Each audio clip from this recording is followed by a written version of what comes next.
बिस्मिल्लाहिर्रहमानिर्रहीम। आज के इस पर्टिकुलर लेक्चर में हम डिस्कस करने जा रहे हैं reaction of liquid ammonia. Basically हम नॉन इक्वल सॉल्वेंट की केमिस्ट्री को स्टडी कर रहे हैं, जिसमें आज का हमारा पर्टिकुलर टॉपिक होगा study of reaction in liquid ammonia. तो मेन रिएक्शंस की तरफ जाने से पहले थोड़ा सा लिक्विड अमोनिया को वाटर के साथ, जो कि यूनिवर्सल सॉल्वेंट है, इसके साथ थोड़ा सा कंपेयर करके देख लेते हैं। और कंपेयर भी जो हम करेंगे या जो इनका कंपैरिजन भी करेंगे, ये उन्हीं क्राइटेरिया या उन्हीं फिजिकल एंड केमिकल प्रॉपर्टीज़ की बेस पे करेंगे जिनको इन जनरल हमने पहले ऑलरेडी डिस्कस किया भी था कि कौन से वो क्राइटेरिया हैं। जब भी हम किसी सॉल्वेंट को चूज़ कर रहे होते हैं तो उस टाइम जो हम अपने माइंड में रखते हैं, तो वो जो बेसिक क्राइटेरियाज़ हैं उनको सबसे पहले देख लेते हैं।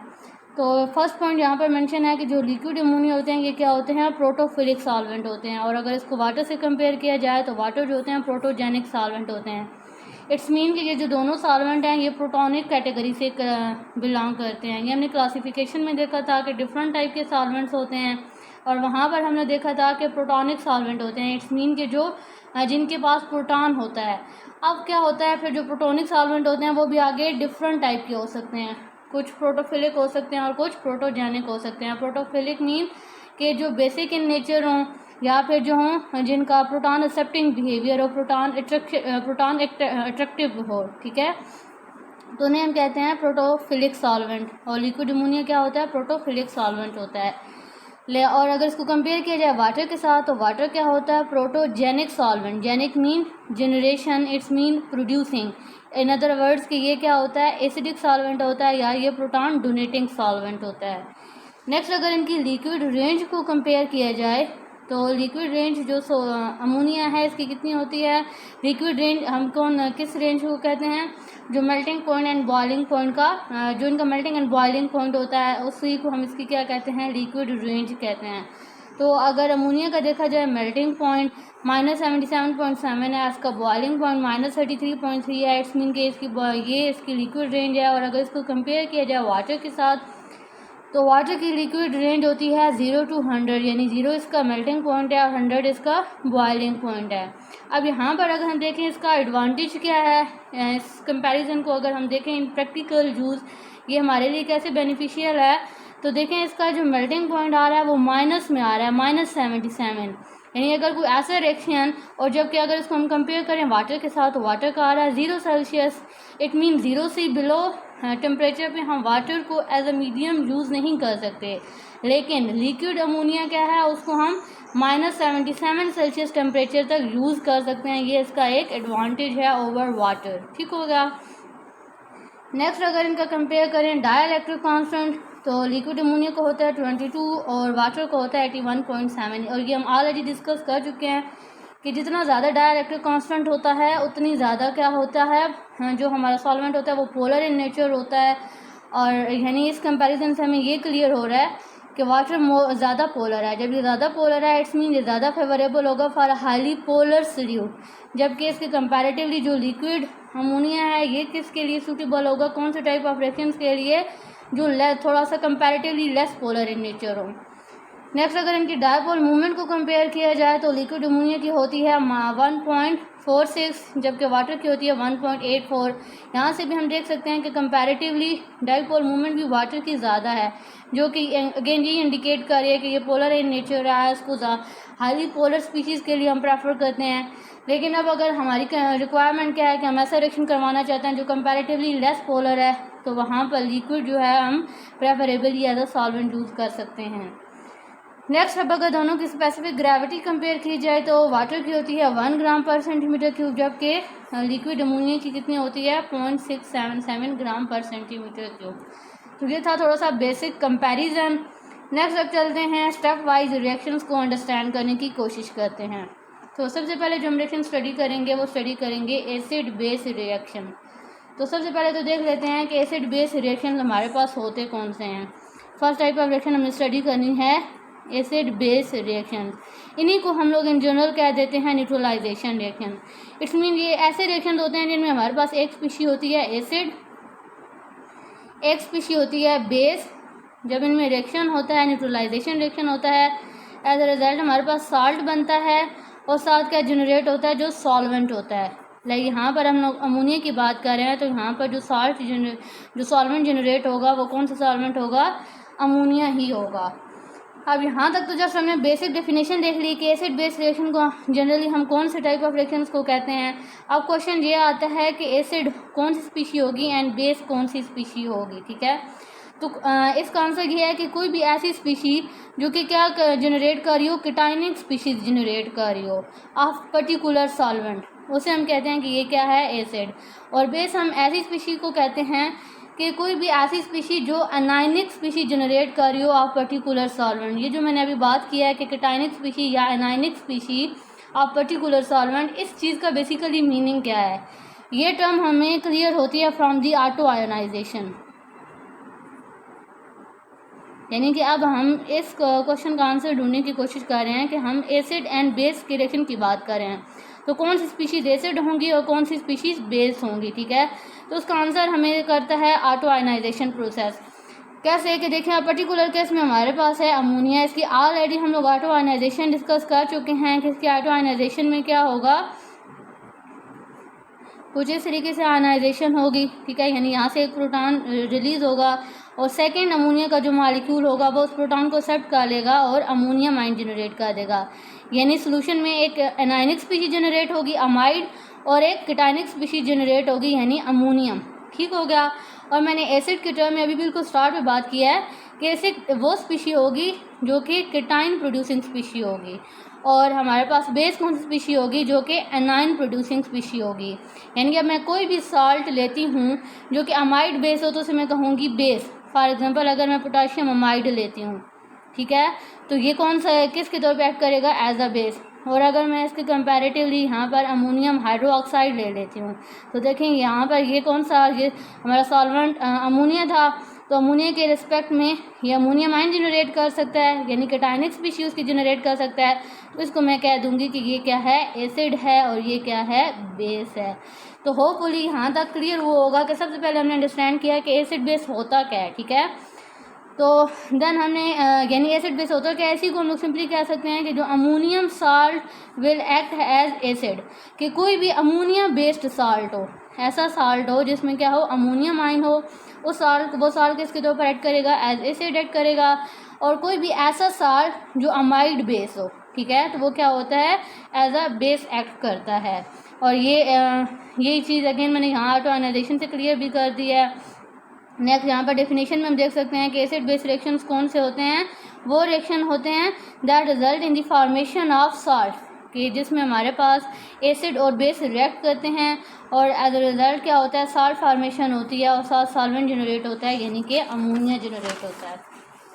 तो उन्हें हम क्या कहेंगे कि ये हमारे कौन से रिएक्शन हैं, एसिड बेस रिएक्शन है। अब एग्जांपल्स में देख लेते हैं, 3 एग्जांपल हैं। अब एग्जांपल एग्जैक्टली अब मतलब है तो याद करने की ज़रूरत नहीं है, जस्ट सिंपली हमने क्या लेना है, एक एसिड लेना है और एक बेस लेनी है। एसिड मीन हमने अमोनियम बेस्ड साल्ट लेना है, लाइक यहाँ पर अगर हम लोग अमोनियम हाइड्रोक्साइड लें, एग्जांपल में चले जो एग्जांपल में मेंशन है वो डिस्कस कर लेते हैं। अमोनियम में यहाँ पर एग्जांपल में सबसे पहले हम लोग लिया हुआ है अमोनियम नाइट्रेट और इसका साथ रिएक्शन करवा देते हैं विद पोटाशियम अमाइड, यानी कि ये एसिड हो गया, ये बेस हो गई।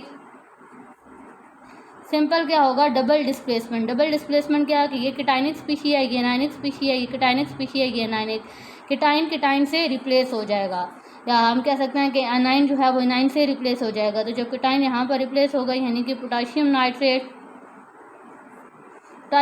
एक तो प्रोड्यूस हो गया। सेकेंड देखें सोल्यूशन में अब क्या आ रहा है, NH4 positive plus NH2 negative. तो क्या होगा कि ये जो एनाइन है ये यहाँ से एक प्रोटॉन एक्सेप्ट कर लेगा और एज अ रिजल्ट NH3 यानी कि सॉल्वेंट जनरेट हो जाएगा और सॉल्वेंट के कितने मॉलिक्यूल, 2 मॉलिक्यूल जनरेट हो जाएंगे। तो ये ही जो मैंने यहाँ पर अभी मैकेनिज्म से एक्सप्लेन किया वही रिएक्शन जहाँ पर मेंशन भी है कि सिंपली क्या हुआ, कीटाइन से रिप्लेस हुआ, ठीक है, और हमारे पास क्या हो जाता है, एनाइन से रिप्लेस हो जाता है, रिजल्ट एक साल्ट बन जाता है और साथ सेम साल्ट हमारे पास प्रोड्यूस हो जाता है, सॉल्वेंट जनरेट हो जाता है। एग्जैक्टली सेम मैकेनिज्म के थ्रू हम लोग अमोनियम क्लोराइड और पोटाशियम अमाइड या अमोनियम आयोडाइड यानी कि हमने एसिड्स में देखें जस्ट क्या किया है कि अमोनियम बेस्ड साल्ट लिए हैं और बेस में हमने क्या किया है, अमाइड बेस्ड साल्ट लिए हैं।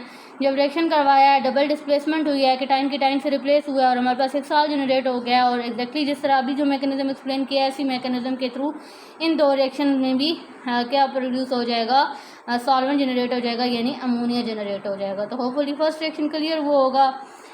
नेक्स्ट अब चलते हैं सेकंड रिएक्शन। सेकंड रिएक्शन में हम कौन से रिएक्शन देखते हैं, अमोनोलाइसिस या फिर अमोनोलिथिक रिएक्शंस।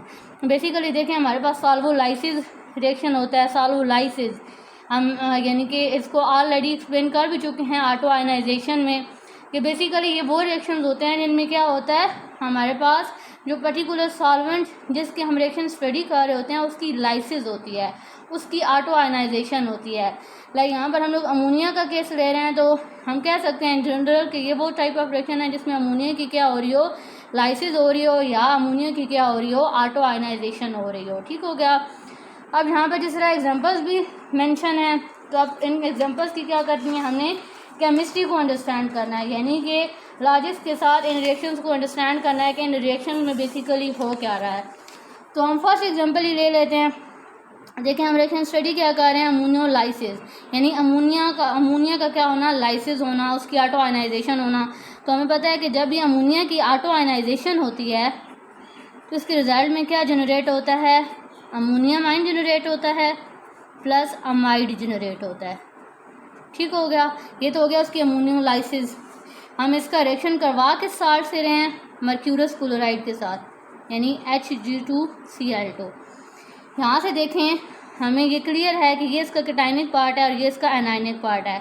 इन अदर वर्ड्स हम कह सकते हैं कि अब हमारे पास रिएक्शन मीडियम में एक मौजूद है अमोनियम, साथ मौजूद है अमाइड जो कि अमोनोलाइसिस से आए हैं, साथ हमारे पास क्लोराइड स्पीशीज़ होंगी, साथ हमारे पास मरकरी की कैटायनिक स्पीशी होगी। ठीक होगा।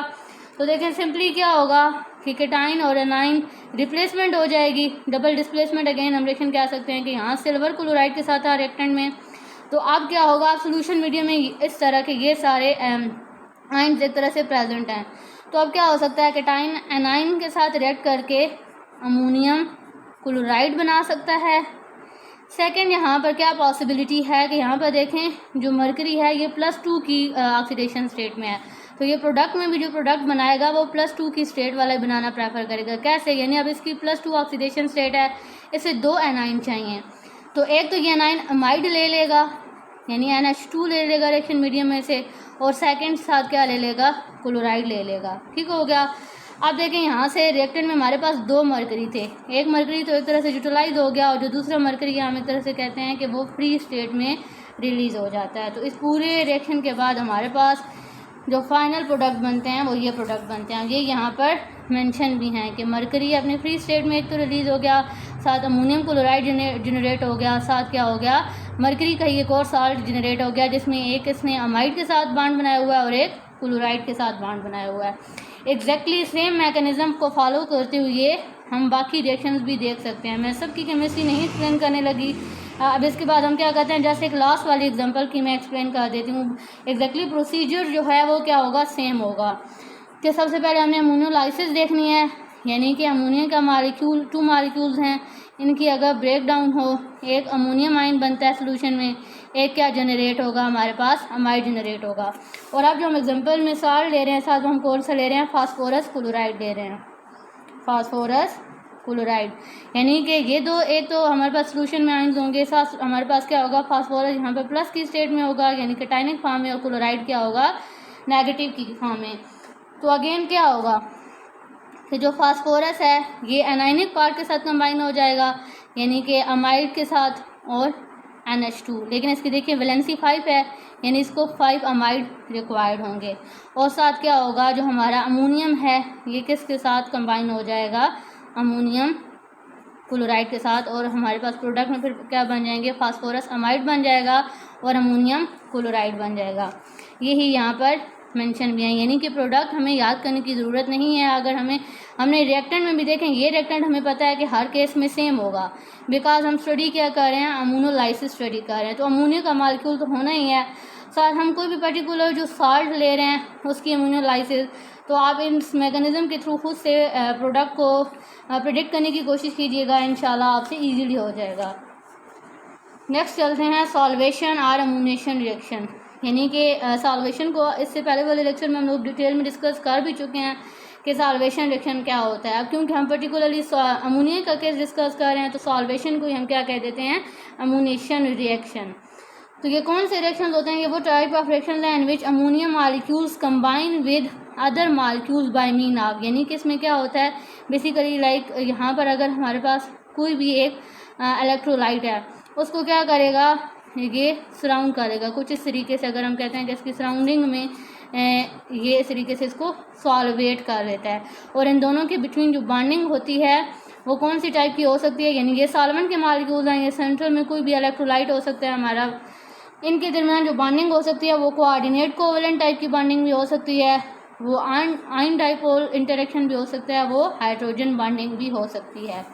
अब इसकी एग्जांपल डिस्कस करते हैं, यानी कि अब इस एग्जांपल में क्या हो रहा है, कोई भी हमने साल्ट लेना है, अब अमोनिया की ब्रेक डाउन नहीं हो रही बल्कि अमोनिया अब क्या कर रहा है, सॉल्वेट कर रहा है। लाइक मर्क्यूरस क्लोराइड की एग्जांपल ली हमने, और साथ क्या लिया एग्जांपल में, अमोनिया के मॉलिक्यूल्स लिए। तो अमोनिया क्या करता है, इसको सॉल्वेट कर लेता है, यानी कि सिंपली इसमें साथ ऐड हो जाता है, ठीक है। इसके साथ कोऑर्डिनेट टाइप की या फिर आयन डाइपोल टाइप का इंटरेक्शन या फिर हाइड्रोजन बॉन्डिंग डेवलप कर लेता है, और इस तरीके से हम कहते हैं कि एक कम्प्लेक्स टाइप स्पीशीज जनरेट होती है।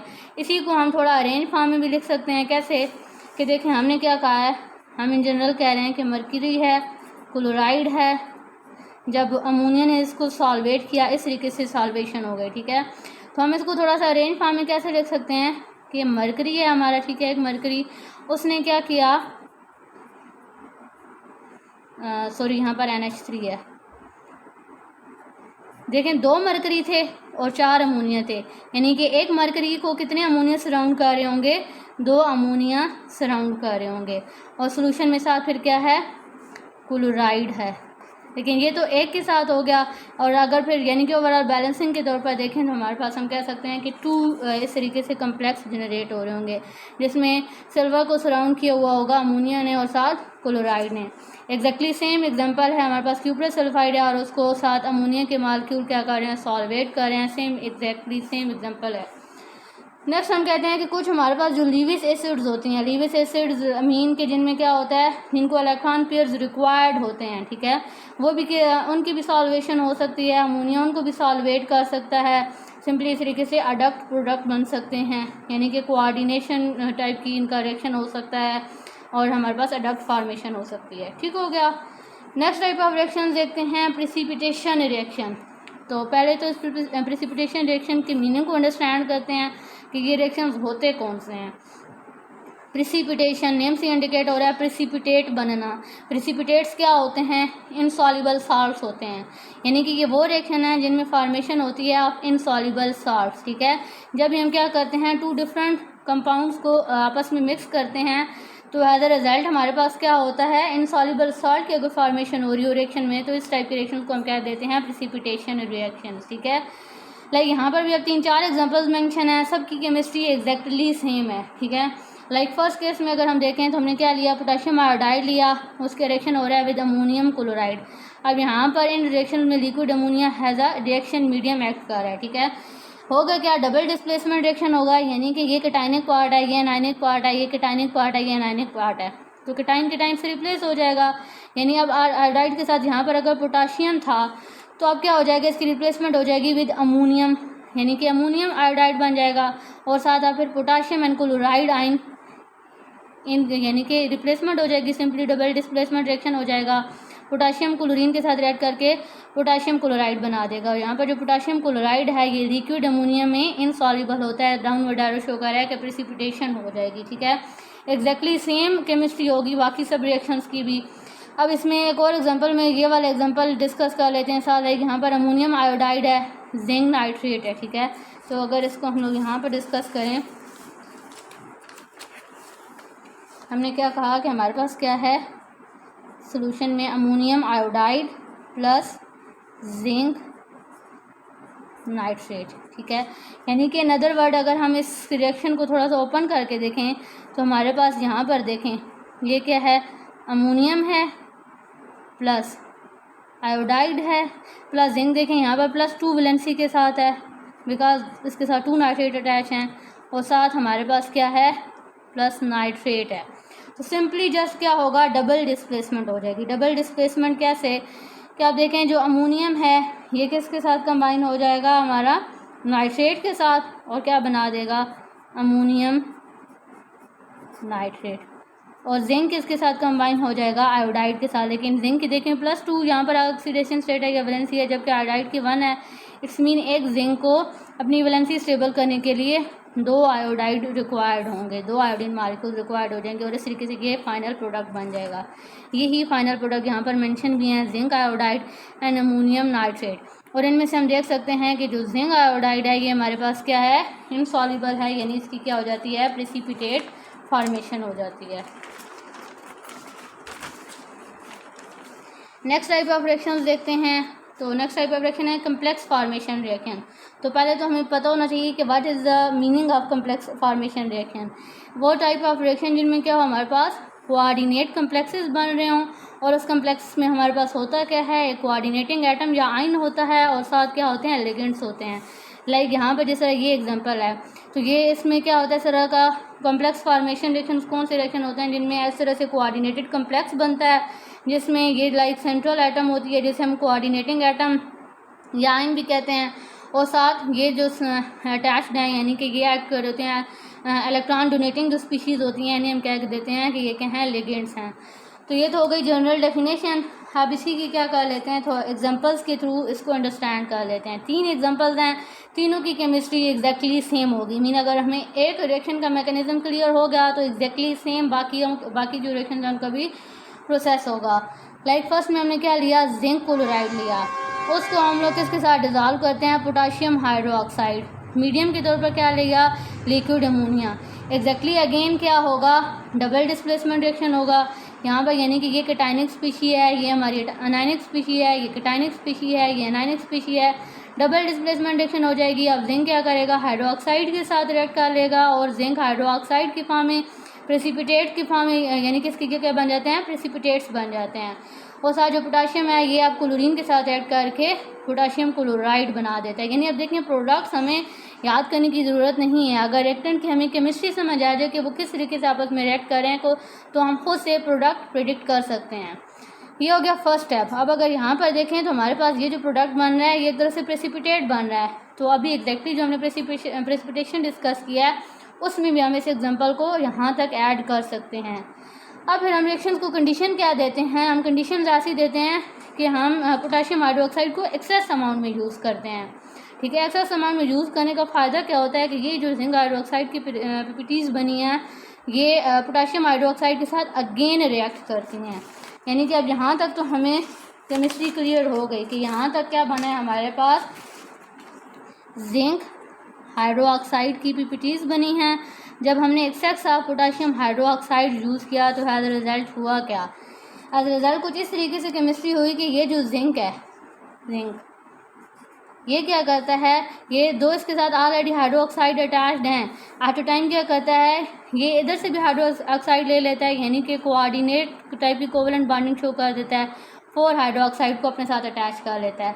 देखिए इसने यानी कि 2 तो इसके साथ ऑलरेडी अटैच्ड हैं, 2 इसने सोल्यूशन में से पोटाशियम हाइड्रोक्साइड से क्या ले लिया है, और हाइड्रोक्साइड ले लिया है, यानी कि इसके ऊपर 2 नेगेटिव का चार्ज आ जाएगा, -2। अब इस -2 को स्टेबल करने के लिए साथ क्या आ जाएंगे, पोटाशियम के 2 मॉलिक्यूल्स अटैच हो जाएंगे, यानी कि फिर हमारे पास ओवरऑल केमिस्ट्री कुछ इस तरीके से बन जाएगी ZnOH4। और यही अगर हम देखें तो हमारे पास क्या बन गया है, कम्प्लेक्स बन गया है। एग्जैक्टली सेम केमिस्ट्री के साथ अगर हम लोग यहाँ पर तो हमने जिंक क्लोराइड लिया और पोटाशियम हाइड्रोक्साइड को इन एक्सेस अमाउंट में लिया, सेम केमिस्ट्री होगी अगर हम एल्यूमिनियम क्लोराइड को लें, और यहाँ पर बस क्या है कि हमने रिप्लेस कर दिया पोटाशियम हाइड्रोक्साइड को विद पोटाशियम अमाइड, को भी अगेन एक्सेस अमाउंट में लेंगे, सेम इसी तरीके से कम्प्लेक्स फॉर्मेशन हो जाएगी। नेक्स्ट एग्जैक्टली सेम फिनोमेना होगा इस साल्ट फॉर्मेशन में भी। यानी कि अगर केमिस्ट्री क्लियर हो गई तो एक ही एग्जांपल से हम लोग नेक्स्ट जस्ट हमने माइंड में रखना है कि हमने साल्ट कौन सा लिया है। ठीक हो गया। नेक्स्ट टाइप ऑफ रिएक्शन अब देखते हैं जो कि हैं रिडॉक्स रिएक्शन। रिडॉक्स रिएक्शन को इन अदर वर्ड्स हम कहते हैं ऑक्सीडेशन रिडक्शन रिएक्शन। तो टर्म खुद ही अपने आप को डिफाइन कर रही है कि रिडॉक्स रिएक्शन कौन से होते हैं जिसमें एक रिएक्टेंट की क्या हो, ऑक्सीडेशन हो, एक रिएक्टेंट ऑक्सीडाइज्ड हो, जबकि जो दूसरा रिएक्टेंट हो वो क्या हो, रिड्यूस्ड हो। अब इसकी एग्जांपल अंडरस्टैंड करते हैं। फर्स्ट एग्जांपल में कहता है कि कैटालिटिक ऑक्सीडेशन ऑफ अमोनिया, यानी कि in the presence of catalyst ammonia की ऑक्सीडेशन हो टू नाइट्रस ऑक्साइड। किस प्रोसेस में, ये किस प्रोसेस का रिएक्शन है? ऑस्टवाल्ड प्रोसेस, जिसमें हम लोग नाइट्रिक एसिड को प्रिपेयर करते हैं। तो एग्जांपल में देखते हैं, एग्जांपल में क्या कह रहे हैं, अमोनिया इसकी क्या हो रही हो, कैटालिटिक ऑक्सीडेशन हो रही हो। तो देखें अमोनिया किस में कन्वर्ट हो रहा है, अमोनिया एक तरह से यहाँ से हमें देखें ऑक्सीडेशन इन जनरल क्या है कि गेन ऑफ ऑक्सीजन। तो अमोनिया की यहाँ इस मॉलिक्यूल में देखें हाइड्रोजन है, लेकिन इस मॉलिक्यूल में क्या है, ऑक्सीजन है, यानी कि इसकी क्या हो रही है, ऑक्सीडेशन, और रिस्पेक्टिवली ऑक्सीजन खुद को क्या कर रहा है, रिड्यूस कर रहा है। तो एक स्पीशी की ऑक्सीडेशन हो रही है और एक स्पीशी की क्या हो रही है, रिडक्शन हो रही है। इट्स मीन ये कौन सा रिएक्शन परफॉर्म हो रहा है, रिडॉक्स रिएक्शन परफॉर्म हो रहा है। नेक्स्ट एग्जांपल में देखते हैं रिडक्शन रिएक्शन की। इसमें कहता है कि क्यूप्रस ऑक्साइड एंड अमोनिया, जब ये रिएक्ट करते हैं तो रिजल्ट है कि हमारे पास कॉपर जनरेट होती है, साथ नाइट्रोजन गैस प्रोड्यूस होती है और साथ वाटर का मॉलिक्यूल जनरेट होता है। तो रिएक्टेंट साइड पे अगर हम देखें कॉपर ऑक्साइड किस में कन्वर्ट हो रहा है, मेटालिक कॉपर में कन्वर्ट हो रहा है, यानी इसकी क्या हो रही है, रिडक्शन हो रही है, इसमें से ऑक्सीजन का लॉस हो रहा है। और अगर हम अमोनिया का देखें रिस्पेक्टिवली, तो अमोनिया देखें हाइड्रोजन का रिमूवल हो रहा है, ठीक है, इसकी क्या हो रही थी, रिडक्शन हो रही है, क्योंकि ऑक्सीजन का लॉस हो रहा है। यहाँ देखें हाइड्रोजन का लॉस हो रहा है, यानी इसकी क्या हो रही है, रिडक्शन हो रही है। एक ही स्टेप में क्या हो, सॉरी यहाँ से इसकी ऑक्सीडेशन और रिडक्शन हो रही है और इसकी क्या हो रही है, ऑक्सीडेशन हो रही है। तो एक ही प्रोसेस में ऑक्सीडेशन भी हो रही है और रिडक्शन भी हो रही है। It's mean redox reaction perform हो रहा है।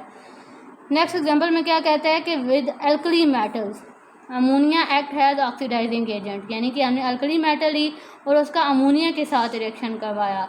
एज रिजल्ट हमारे पास यहाँ पर सोडियम नहीं थी, तो एज रिजल्ट हमारे पास क्या बन गया, सोडियम अमाइड बन गया और साथ हाइड्रोजन जनरेट हो गई है। अब हम इसको रिडॉक्स रिएक्शन क्या क्यों रहे हैं, तो इसको भी अगर यहाँ से थोड़ा सा क्लियर करके इस एग्जांपल को अंडरस्टैंड कर लेते हैं कि हमने क्या ली, सोडियम ली और इसका रिएक्शन करवाया विद अमोनिया। एज रिजल्ट हमारे पास क्या बन रहा है, सोडियम अमाइड जनरेट हो रहा है। तो यहाँ पर देखें ये फ्री स्टेट में यानी जीरो की ऑक्सीडेशन स्टेट में, और यहाँ पर ये किस ऑक्सीडेशन स्टेट में है, +1 में।